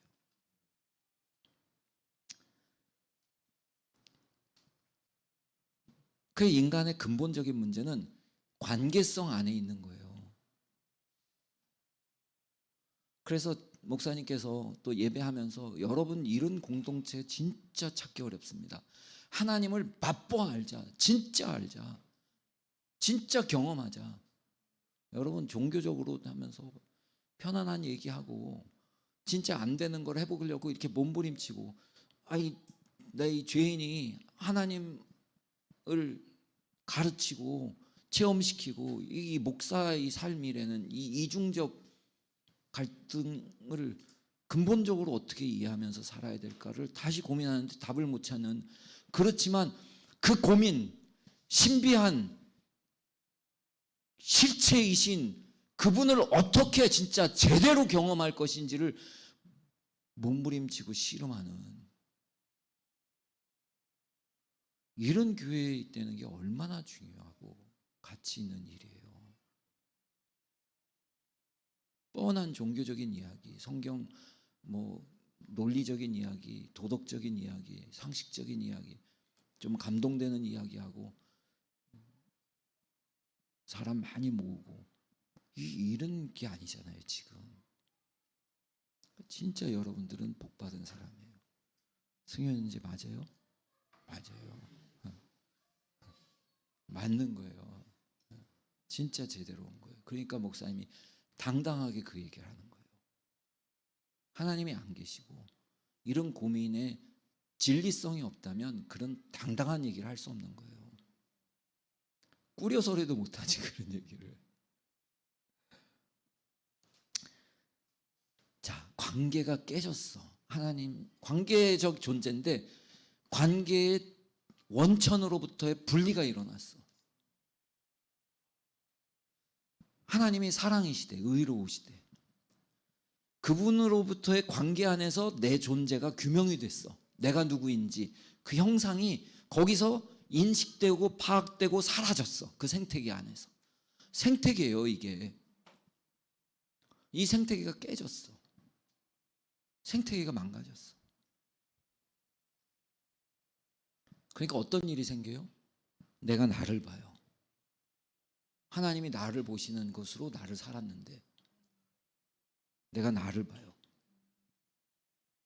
근데 감은, 기대는, 욕구는 하나님을 볼 때 느끼는 만큼을 원해. 근데 내가 나를 보니까 그렇지 않아. 그래서 타락하자마자 생기는 인식이 뭐예요? 수치심이에요. 수치심이라는 건 다른 사람하고 아무 상관없어요. 내가 나를 보는 거예요. 근데 내가 나를 수치스럽게 보는 거예요. 이 감정은 외부에 있지 않아요. 내 내면에서 나를 내가 손가락처럼 넌 몰라, 못났잖아, 부족하잖아, 내가 창피하다 너 때문에, 내가 나한테 손가락질하면서 가해하는 게 수치심이에요. 그러니까 나를 감춰야 돼. 학벌로 감춰야 되고 옷으로 감춰야 되고 좋은 차로 감춰야 되고 인맥으로 감춰야 되고 끝없이 나를 감춰서 수치스러운 나를 드러내고 싶지 않아. 그렇게 사는 게 인간이다. 심리학자, 철학자들이 이렇게 간단하게 인간을 정리하나요? 못해요. 여러분 심리학, 철학, 상담학 다 공부해 보면요, 성경 이야기한 것 갖고 보면 초등학문 얘기하는 거예요. 수치심을, 철학을 공부한다고 해결하나요? 심리학을 공부했다고 수치심이 해결되나요? 인문학을 공부했다고 해결되나요? 주체사상, 인간이요 위대하다, 위대하다고 해서 내 수치심이 사라지나요? 너 스스로 사르트르 얘기처럼 의미를 부여하고 당당하게 살아라, 그렇게 결심하고 노력한다고 수치심이 사라지나요? 안 사라져요.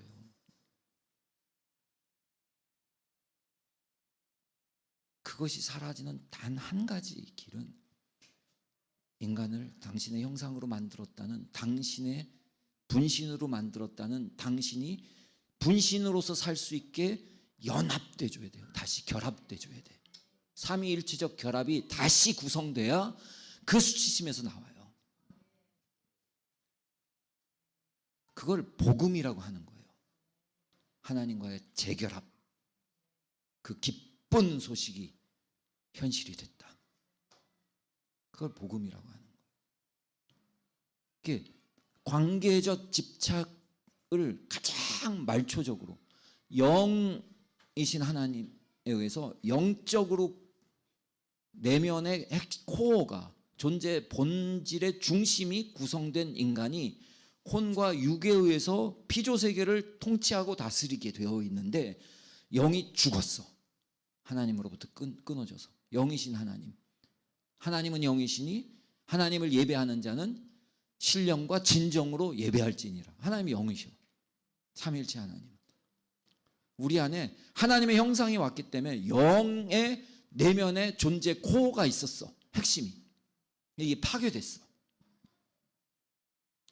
그 타락한 내부 질서는 뭐예요?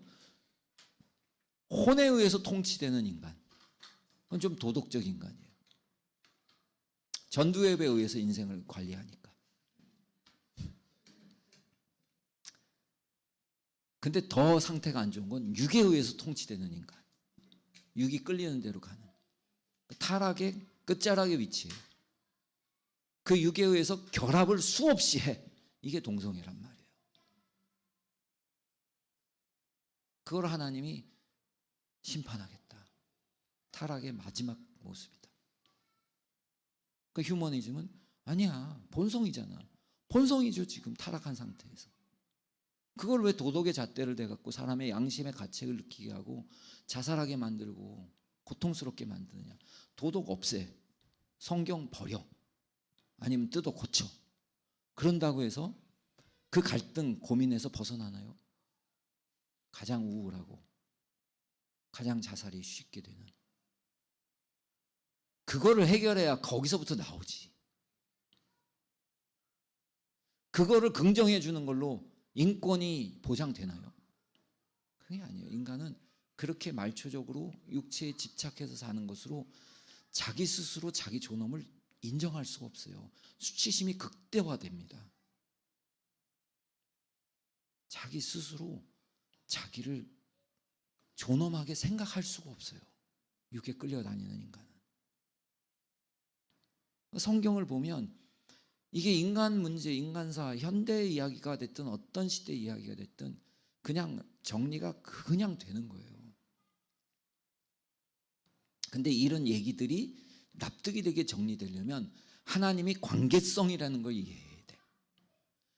소울, 홀로 그냥 only one, 유일한 가시야. 하나님이야. 그러면 이런 이상한 복잡한 얘기를 하는 자체가 말이 안 되잖아요. 이 다이나믹이 생기는 자체가 이상하고 이해가 안 되잖아요. 하나님이 관계성을 가진 세 분이신데 한 분이셔. 다시 말하면 연합이 돼야 돼. 둘인데 하나가 돼야 돼. 각자같이 하나 되고 싶어서 이게 어떻게든 자꾸 육체적으로 집착하게 된단 말이에요. 타락한 상태로. 본질적으로는 거룩하게 연합하는 거예요. 인간이 그렇게 왔어. 인간이 그렇게 생겼어요. 그러니까 삼위일체에 대한 이야기를 아까는 뉴욕타임스인가 거기 나왔던 것을 가지고 변증을 한번 던진 거라면, 지금은 우리 삶의 모습, 우리가 어떤 존재인지를 들여다보고 하나님이 삼위적이면서 하나인 분이라는 얘기를 그냥 이렇게 이야기할 수 있다 이거예요. 성경은 그 얘기를 다양하게 그냥 변증하려고 안 해요. 툭툭 던져요. 그래서 예를 들어 우리가 드린 내용 중에 아까 그 축도 문구 제일 아래쪽을 보면 성경에 보여지는 삼위일체 3번에 그 내용이 있잖아요. 창세기 1장 1절에 태초에 하나님이 천지를 창조하시니라. 여기서 하나님이 엘로힘인데 엘로힘이라는 단어 자체가 복수명사예요. 근데 유일신이란 말이에요. 이게 인간이 어떻게 이런 걸 쓰고서 믿으라고 그래요? 하나님이 당신을 그렇게밖에 표현할 수 없으니까 이렇게 쓴다고요. 그래서 뒷장을 가보시면 이사야서 48장 16절 위에서 세 번째 나오는 성경 구절. 너희는 내게 가까이 나와 이것을 들어라. 4페이지에 있습니다. 4쪽에. 너희는 내게 가까이 나와 이것을 들어라. 내가 처음부터 비밀히 말하지 아니었나니 그것이 있을 때부터 내가 거기에 있었노라 하셨느니라. 이제는 주 여호와께서 나와 그의 영을 보내셨느니라. 영어로 밑에 나와 있죠. From the time that it was, 존재했던 그때부터 there am I, 내가 있었다. And now the Lord God and His Spirit has sent me.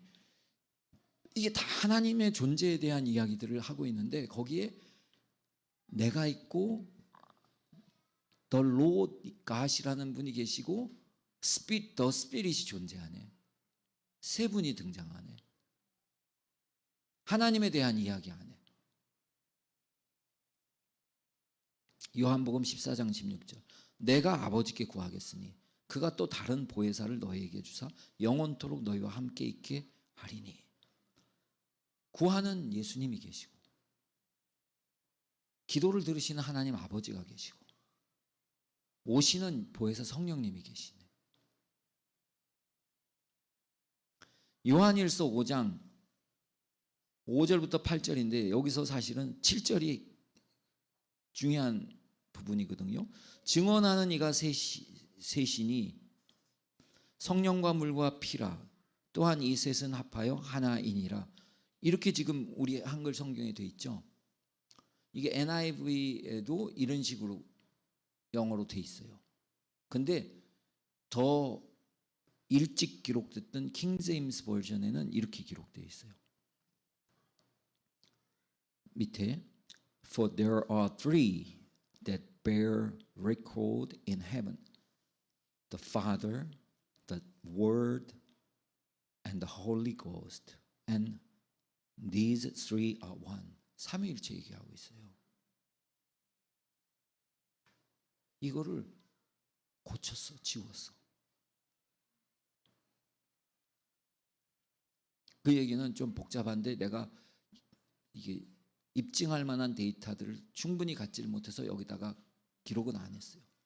성경 번역하는 그룹 안에 삼위일체를 안 믿는 일단의 그룹이 이걸 수정한 거예요.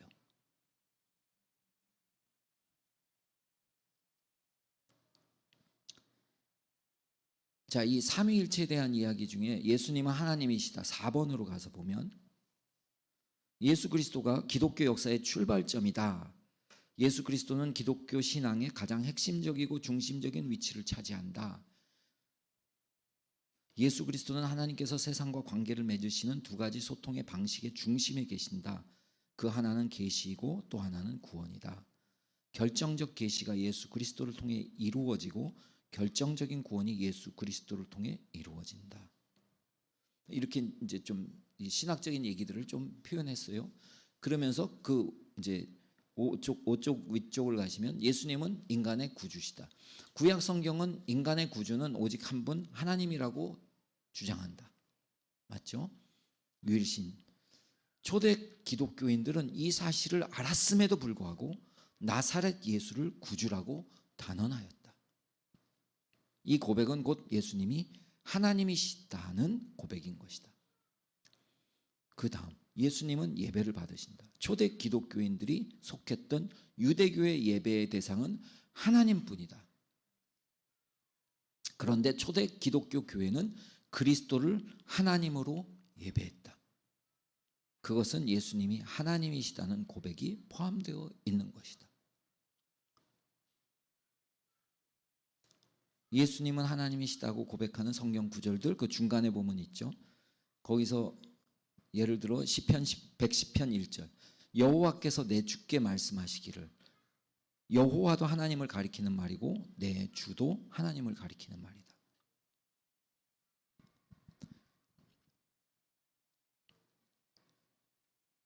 이사야서 9장 6절에서 7절. 이는 한 아기가, 자, 요 구절은 여러분들이 이성을 가지고 학교에서 배운 모든 논리적인 분석적인 과학적인 사고방식을 가지고 읽어보세요. 얼마나 웃기는 나사풀린 이야기인지. 이는 한 아기가 우리에게 낳고 한 아들을 우리에게 주신 바 되었는데, 아들이 나오고 아기가 나오는데 그의 어깨에는 정사를 메었고 그의 이름은 기묘자라 모사라 전능하신 하나님이라 영존하시는 아버지라 평강의 왕이라 할 것임이라. 그 정사와 평강의 더함이 무궁하며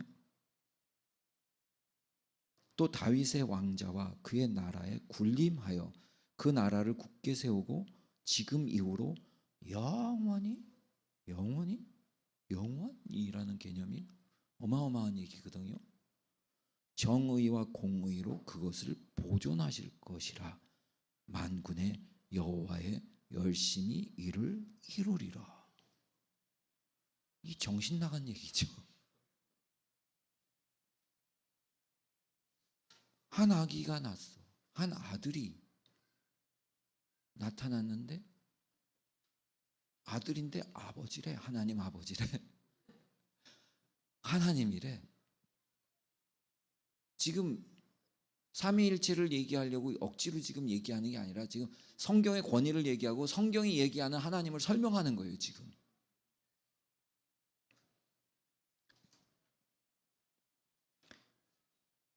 요한복음 1장 1절부터 3절. 태초에 말씀이 계시니라. 이 말씀이 하나님과 함께 계셨으니 이 말씀은 곧 하나님이시니라. 그가 태초에 하나님과 함께 계셨고 만물이 그로 말미암아 지은 바 되었으니 지은 것이 하나도 그가 없이는 된 것이 없느니라.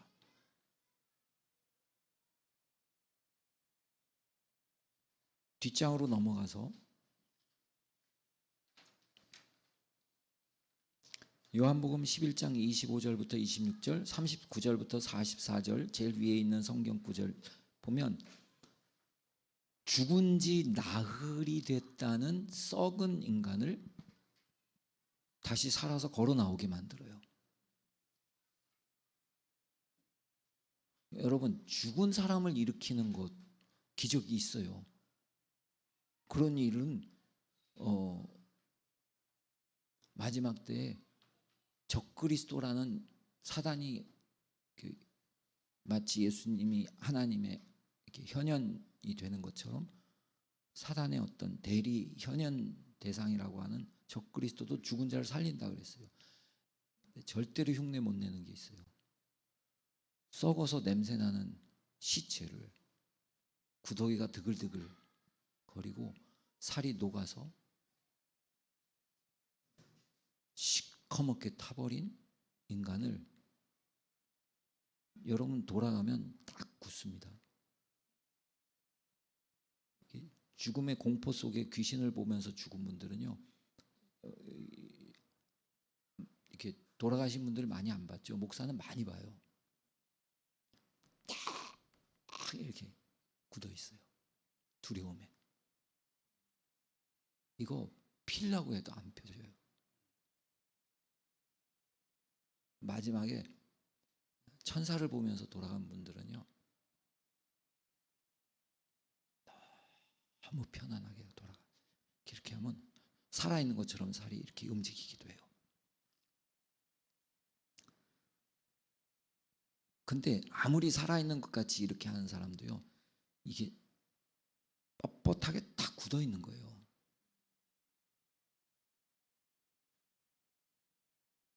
죽어서 사흘이 지나서 썩어서 냄새가 나는 인간이 다시 살아났다. 근데 이게 거대한 명절에 예루살렘 곁에 절기를 지키려고 수많은 사람들이 베다니에도 와서 같이 지금 자고 있단 말이에요. 친척집에서. 그래서 이게 조문객이 어마어마하게 많은 상태야. 그리고 말이 번져나가면 수백만 명한테 번져나갈 상황이야. 장례를 치르고 무덤에 들어가서 썩어서 냄새가 나. 나사로야 나와라. 걸어 나왔어. 여러분, 이 기록이 성경에 돼 있는데 이게 로마 시대에 크리스찬들이 이 성경을 믿는 것 때문에 수없이 순교당했습니다. 이 거짓말이고 입증할 수 없는 얘기면 이걸 왜 썼겠습니까? 빨리 지워서 안 죽어야죠. 왜냐하면 이 얘기를 들은 사람들이 있잖아요. 그 시절에 본 사람들이 있잖아요. 거짓말 쓰면 이걸 어떻게 해? 이 거짓말 쓴 이 책 붙들고 있는 사람은요, 그냥 다 죽는 거예요. 살 길이 없어. 근데 이게 사실이어야 써놓고 억울하게 죽는다는 얘기를 듣죠. 냄새나는 시체가 살아나왔다는 얘기를, 이게 사실이 아니면 이 죽을 얘기를 써놓고 죽어가는 어리석은 인간들이 나올 수가 없다고요.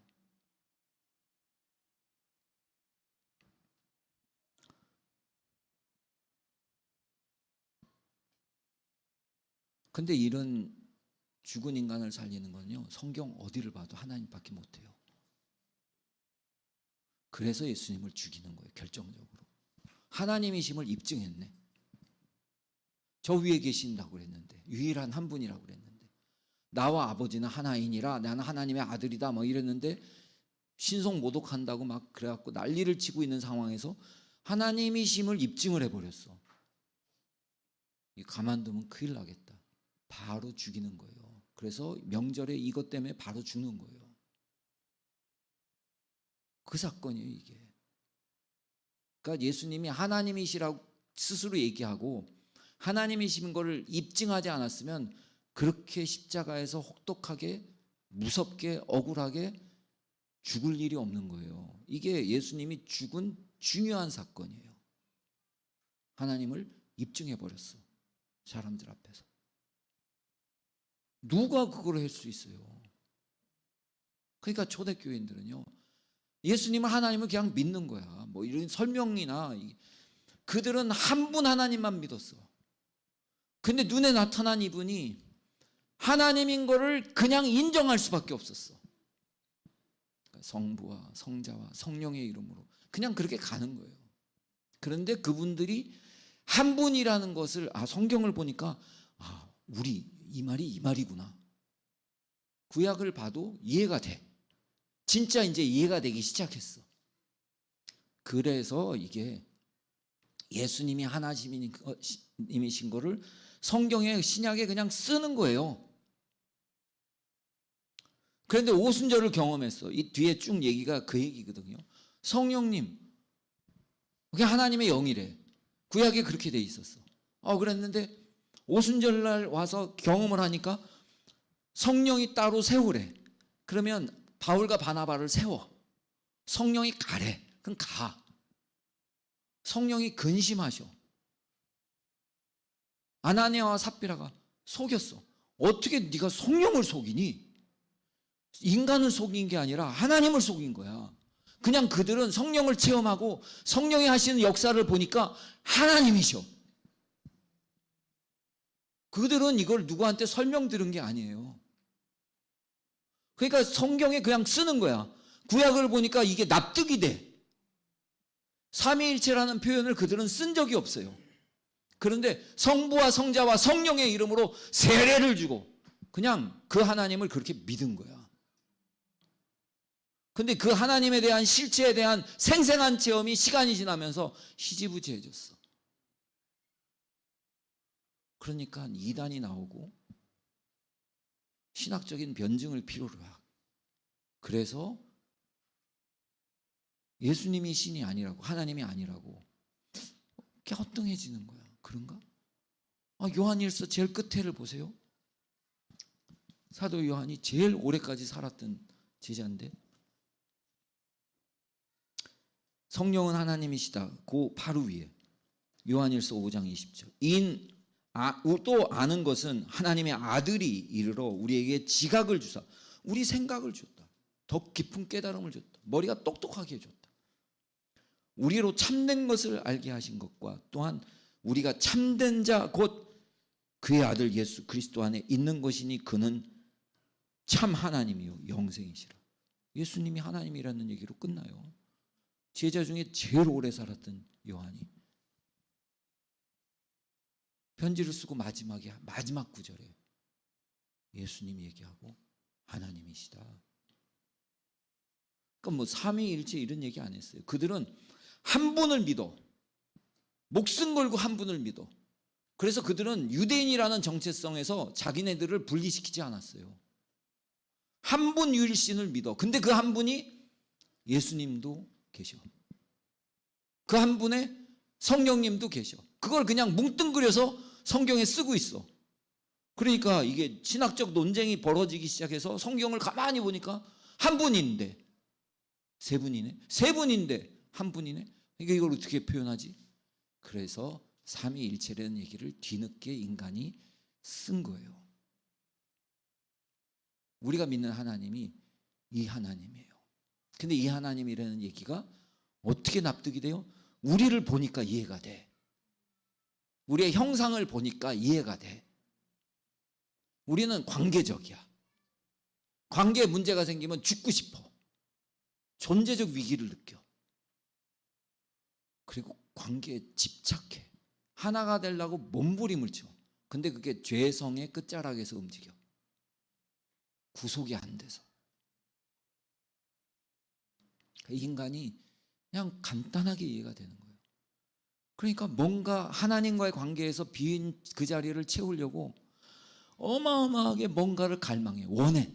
그 남편이 됐든 돈이 됐든 지위가 됐든 명예가 됐든 인기가 됐든 원해. 근데 거기한테 지배당해. 결국은 지배당해. 그 내가 나를 보면서 나를 수치하게 생각해. 수치스럽게 생각해. 그걸 극복하려고 수치심을 해결하기 위해서 일생을 허비하고 살아. 존재 본질을 위해서, 가치를 위해서는 한 번도 제대로 못 살아. 이상한 저주를 받았네. 거기서 해방이 구원이에요. 그게 예수님이 하시는 일이고 성령님이 실제화시키시는 거예요. 뒷얘기는 너무 기니까 여러분 대강 보셔도 사실은 성령님부터는 제가 조금 더 이렇게 압축해서 정리하고 싶었는데, 그래서 주고 싶었는데 내가 이번 주에 뭘 할 수 있는 상황이 안 됐어. 뒤에 보면 양태론이라는 건 한 분인데 짜잔 하고 요러고 나타나고 짜잔 하고 요렇게 바꿔서 나타나고 그 시절에 그 그리스 문화 안에 연극이 희극 이런 게 많았잖아요. 근데 이제 그 배우가 많지가 않은 거야. 더군다나 여자는 배우가 아니야. 그러니까 한 배우가 여러 배역을 소화하는 거야. 그렇게 하나님을 새 모습으로 등장했다고 설명하는 것을 양태론이라고 그래요. 또 다른 거는 삼신론. 마호메트가 그래서 저 크리스찬들이에게는 새 신은 믿지 마라. 이걸 삼위일체를 삼신론으로 보는 거예요. 삼신론은 신의 격이 있어.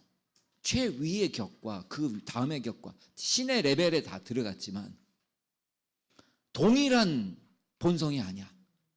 그래서 하나님의 전능하심과 예수님의 전능하심에는 퍼센티지의 차이가 있어. 100대 99 뭐 이런 식의 삼신론이 이런 개념이에요. 근데 기독교 안에 삼신론이 엄청 많아요. 예, 단일신론, 단성론.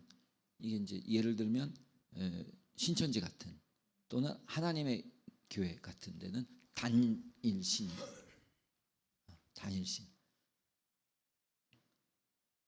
그래서 예수님은 부활이 강조가 안 돼. 예수님의 신격이 강조가 안 돼. 그러면 우리의 구원이 완성이 안 돼. 그러니까 교주가 완성해야 돼. 쉽게 얘기하면 이거예요. 절대 부활절을 안 하고 부활을 강조 안 해. 예수님의 신성에 의한 하나님성이 나타나는 완전성을 적당히 퇴색시켜. 그 구원이 완전하지 못해. 그래서 예수님의 대속이 우리의 죄에 대한 위대한 사역이었지만 부활을 언급 안 해. 완전한 새로운 새 피조물로 창조하셨다는 첫 아담의 이후에 두 번째 아담의 우리는 후손이다는 맥락이 아니야. 첫 아담의 후손이 구속에 의해서 변화가 일어났지만 죄성 자체는 안 변해. 아직 죄성이 변해야 되는 두 번째 구원을 필요로 해. 그걸 누가 해? 성령을 다시, 보혜사 성령을 다시 덧입은 제2의 구세주 교주가 하는 거예요. 이게 이단들의 개념의 특성이에요. 예수님의 완전성을 왜곡시키는 거예요. 다시 말하면 삼위일체를 손대면 구원이 불안정해져. 그러면 이상한 개념 속으로 가는 거예요. 그 얘기를 짜깁기 해서 우리는 지금 성경을 가지고 이 결론을 신비한 하나님을 그냥 우리는 이해가 안 되지만 설명을 그렇게 해버릴 수밖에 없어. 성경이 그렇게 얘기하니까. 근데 인간이 이해할 수 있는 논리로 합리적으로 이걸 정리해. 그럼 삼신론 아니면 단일신론이에요. 그 양태론으로 가는 수밖에 없어. 그래야 인간이 이해가 될 수 있어. 피조세계에서. 그러면 구원을 뒤죽박죽 만드는 거예요.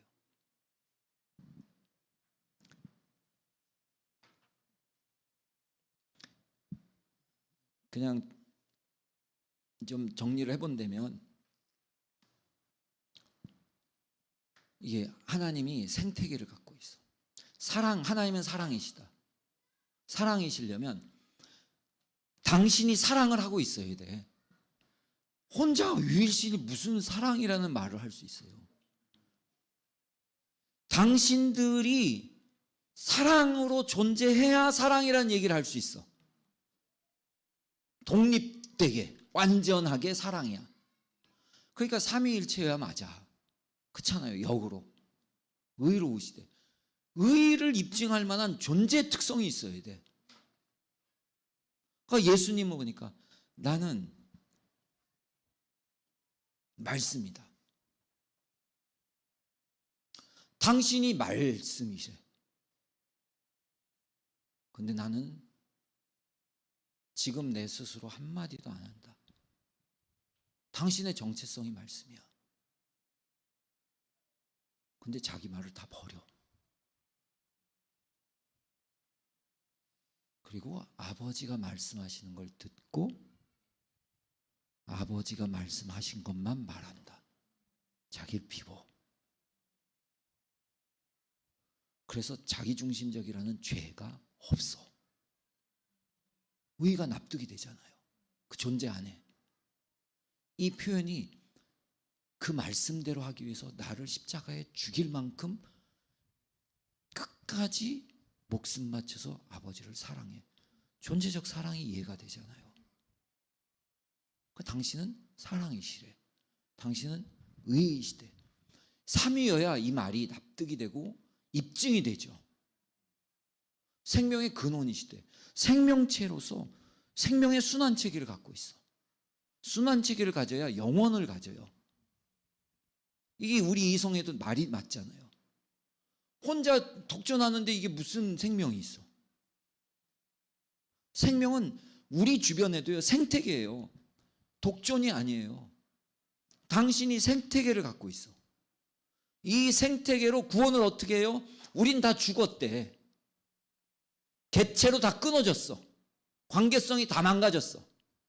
그러니까 뚫고 들어와서 관계성을 붙여줘. 생태계를 다시 삼위 안에 있는 생명의 생태계를 접목시켜서 죽음을 돌파시켜줘. 그걸 구원이라는 거예요. 그래서 목사님 말씀하신 것처럼 하나님과의 관계성이 구원이지 개념을 믿는 게 구원이 아니에요. 그래서 요한일서 1장 3절에 보면 하나님과의 사귐을 얘기해요. 그게 구원이고 그게 형상의 회복이에요. 이 생태계를 작동시키는 게 크리스찬의 삶이에요.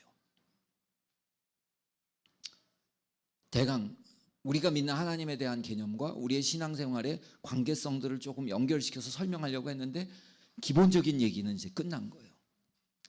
결론적인 얘기 하나만 하고 끝낼게요. 이렇게 아날로그 시대에 긴 얘기를 하는 인간을 왜 부르는지는 모르겠는데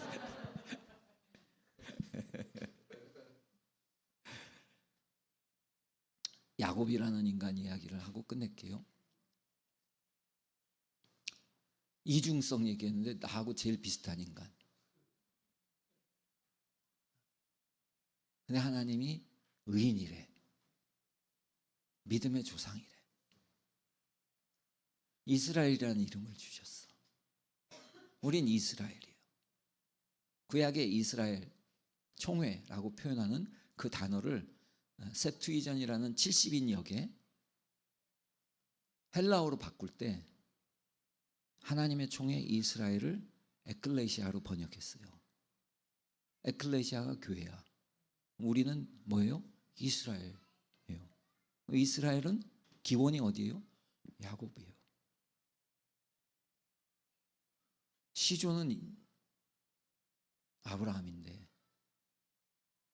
우리의 정체성을 이해하고 교회됨을 살아가는데 유익을 주는 하나의 인간을 지금 이건 다 지금 개념 얘기를 했는데 성경의 어떤 모델링이 있다면 그 하나님과의 관계성에 대한 삼위일체적 관계성에 대한 모델링이 있다면 그 중에 하나가 야곱인 거죠. 야곱은 태어날 때 자기 형 발꿈치를 잡고 나왔어. 쌍둥이인데. 그래서 야곱이라는 이름 자체가 남의 발꿈치 잡고 나온 인간이에요. 절대 지면 안 돼. 운명적으로 억울해. 그 운명을 뒤집기 위해서 인생을 살아.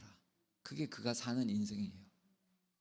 근데 참 아이러니하게도 그 운명을 향해서 하나님이 이상한 얘기를 했어. 작은 자가 큰 자가 작은 자를 섬길 것이다.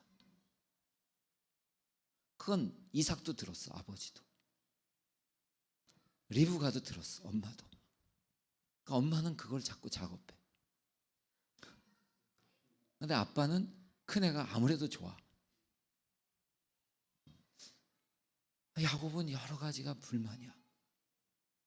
그러니까 주어진 언약을 살아보려고 하는 게 목숨 걸고 아버지한테 유언받는 거예요. 그리고 아버지가 아니 진짜 이게 웃기는 얘기죠. 양털을 붙였다고 아들을 구별 못해요? 이 속은 거예요? 속아준 거예요? 이건 알 수가 없어. 왜냐하면 이삭도 알아. 하나님이 예언하신 거를. 그러니까 이 얘기가 이삭의 머릿속에 가슴속에 어떤 상황으로 반응을 한 건지 우린 다 알 수가 없어요. 근데 그렇게 해서라도 말씀을 붙들고 운명을 바꿔보려고 사는 인생, 야곱의 시작이에요. 첫 번째 야곱의 인생의 제1기. 어쩜 우리가 사는 모습이에요. 말씀을 붙들고 우리 자신의 존재적 운명적 한계를 이겨보려고 막 씨름하는 거죠. 아까 이렇게 찬양하고 예배하고 또 기도해 주시고 이러면서 나의 하나님을 만나는 거에 대한 얘기를 했잖아요. 야곱이 언제 나의 하나님을 만났어요? 아브라함의 하나님, 이삭의 하나님, 아버지 하나님, 할아버지 하나님 너무 잘 들어서 알아. 결국은 본토 친척 아비집 떠나면서 죽을 맛이야. 그 시대의 개념으로는 집을 떠나면 수호신도 떠난 거야.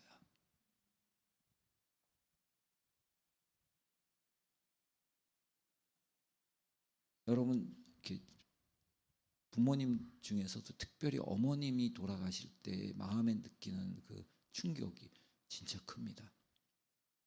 아버님 돌아가실 때 하늘이 없어지는 느낌이 들고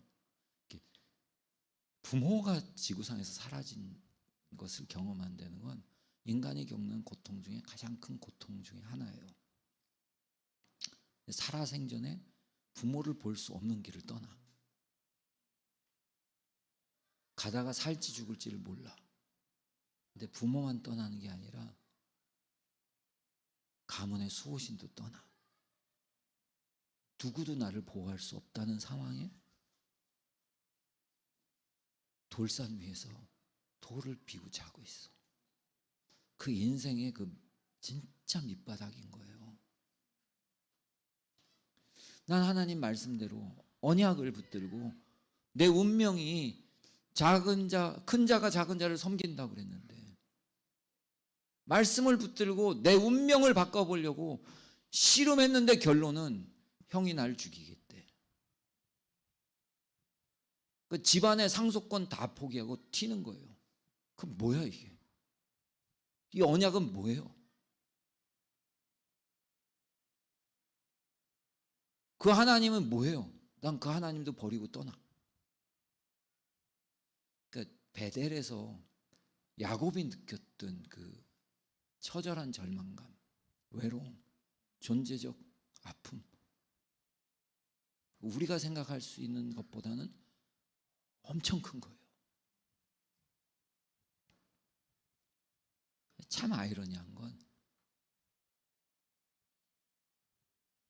우리의 존재가 부서질 때 우리의 존재를 픽스할 수 있는 모먼트가 주어졌을 때 하나님을 만나요. 그래야만 관계성이 만들어지기 때문에. 이게 이스라엘이라는 존재로 사는 특징이에요. 우리가 배워. 아버지로부터 할아버지로부터 가문의 유업과 언약과 말씀, 하나님 뜻을 배워 살아보려고 해.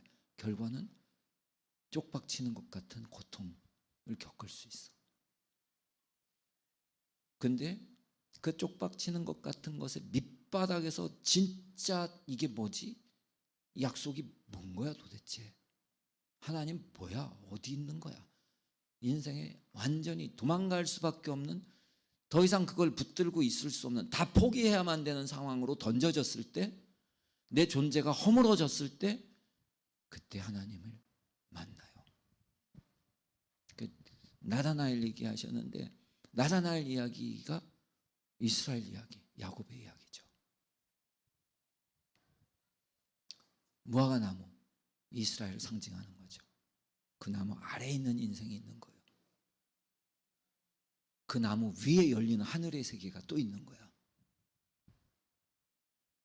예수님을 만나기 전에 나다나엘의 인생이 있는 거고, 예수님을 만나서 하늘이 열리는 무화과 나무 아래에 인생이 있고, 무화과 나무 위에 열린 하늘을 바라보고 가는 인생이 있는 거예요. 그건 하나님과의 관계성이 맺어지는 순간부터 새로운 차원. 그전에도 하나님을 믿죠. 언약을 붙들고 살죠. 그런데 베델의 그 절망적인 상황이 하나님과의 관계성의 차원을 새롭게 하고, 하늘이 열리는 하늘 중심적인, 무화과 나무 아래 현실 중심적인, 뭔가 다리 붙들고 운명을 바꿔보려고 내 인생을 좀 괜찮은 인생 만들어 보려고 하나님의 언약을, 하나님을 붙들고 씨름하는 이 차원의 인생을 뒤집기 하는 변화가 생기는 거예요. 그 이스라엘의 인생의 변화예요. 크리스찬이 이스라엘이잖아요. 우리들이 살아가는 여정의 이야기인 거죠. 차원이 달라지는 하나님과의 결합의 상태가 달라지는 거예요. 근데 그러고 나면 하나님을 경험하는 하나님의 개입이 개인적으로 열려요. 라반의 집에서 지내는 동안에도. 그래서 떠나기도 하고, 뭐 하나님이 약속하셔서 재산이 늘기도 하고, 뭐 이런저런 일들을 겪죠. 하늘에서 천사들이 오락내리락 하는 은혜를, 계시적인 세계를 경험하지만 여전히 무화과 나무 아래에 있는 것들을 집착하는 이중적인 삶에서 또 다른 혼돈 속에 있는 거죠. 근데 이게 변화되는 시점이 야복강 나루터. 아까 베델 이야기는 창세기 28장, 야복강 나루터 이야기는 창세기 32장. 잘 아시는 이야기. 하나님과 씨름하는.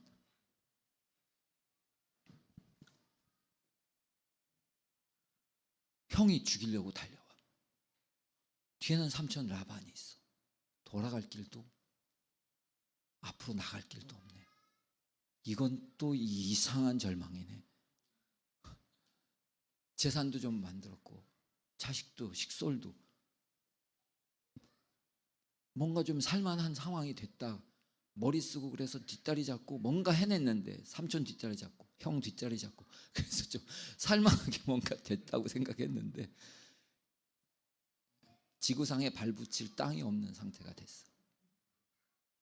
뒤로 가도 죽을 길이고 앞으로 가도 죽을 길이야.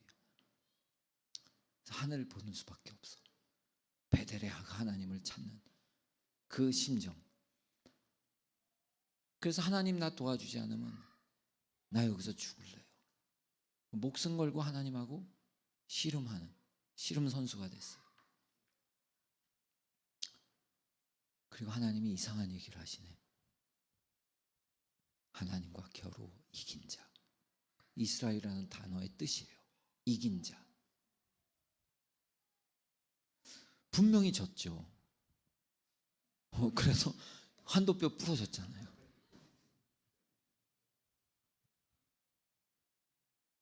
근데 이겼대. 이게 신앙의 아이러니예요. 이스라엘로 산다는 듀얼한 인생, 이중적 존재로 사는데 이게 아이러니예요. 하나님과 결합하는 진짜 아이러니예요. 좀 이렇게 요약한다면 관계가 문제가 있어. 사업이 망했어. 육신의 몸에 파탄이 났어. 뭔가 하여간 절망적이야.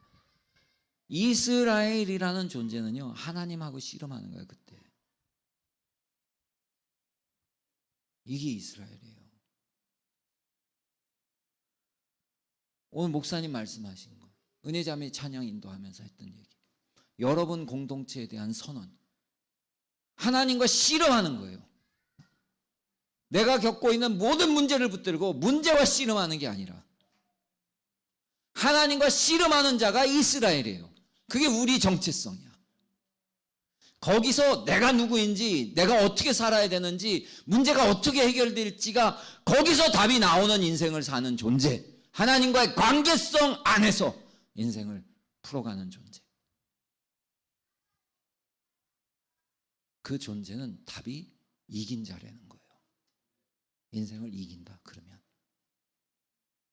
내 죄성을 이긴다. 관계 한계를 이긴다.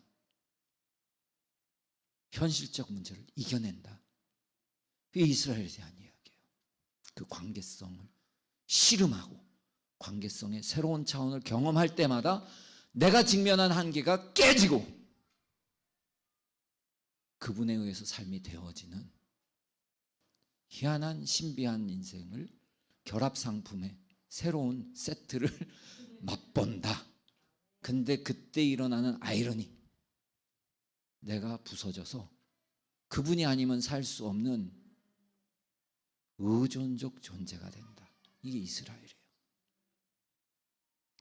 그 삼위라는 관점에서 야곱을 보면서 하나님이 어떻게 인간을 구원해 가시는지, 우리의 인생의 이야기 속에서 그분과의 관계성을 어떻게 구축해 가시는지, 그거를 우리에게 가르쳐 주시는 믿음의 조상의 이야기입니다. 기도하겠습니다.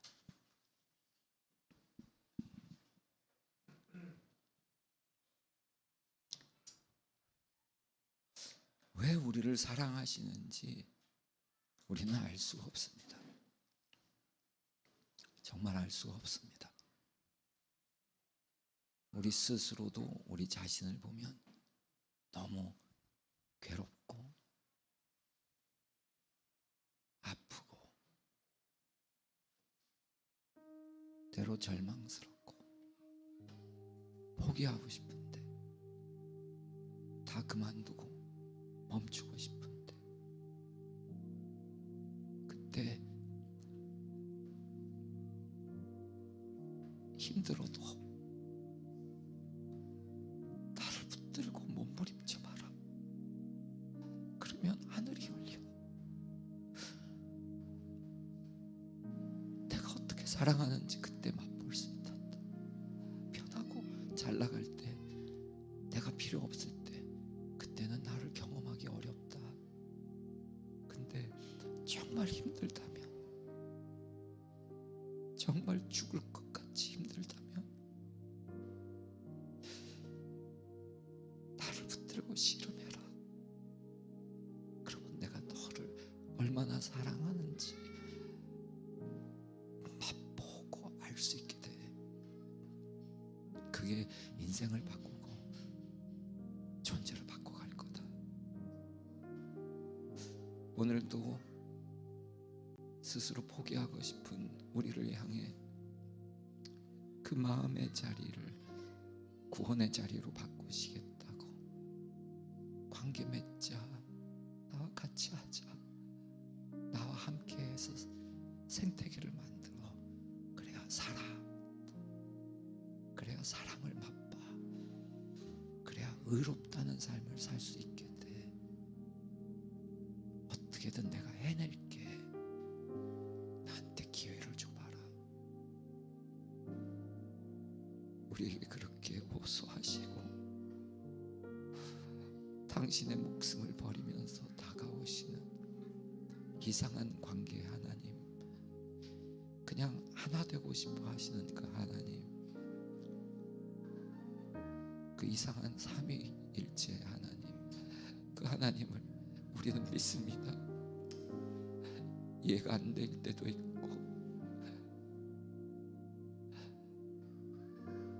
안 믿어질 때도 있고 힘들어서 그만 믿고 싶을 때도 있지만, 우리의 믿음이 우리의 의존되지 않게 끝까지 포기 않고 다가와 주시는 그 하나님이 우리의 구원자시기 우리는 믿습니다. 그 하나님께 감사하고 노래하고 예배합니다. 그 하나님을 사랑하는 것은 우리 아픔을 다시 달랩니다.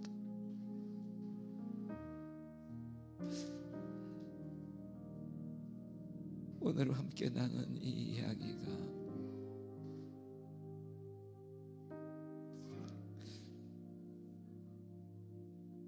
하나님을 더 알아갈 수 있게 새로운 여행을 시작할 수 있게 되는 우리 라이브 처치 식구들의 하나님의 선물이 되는 출발이 되게 해주시기를, 새로운 동행의 여행을 시작하는 새로운 관계 속으로 들어갈 수 있게 되는, 이 자리에 계신 하나님이 얼마나 우리하고 사귀고 싶어 하는지 그 마음을 이해해서 우리의 마음에 틈을 열어드리고 우리도 주님과 관계를 맺고 싶어하는 마음으로 다가가기 시작하는 그 새로운 여정의 시작이 되게 축복해 주시기를 기도드립니다. 그렇게 이야기를 나누게 해주신 주님께 그 여정을 부탁드립니다. 예수님의 이름으로 기도드렸습니다.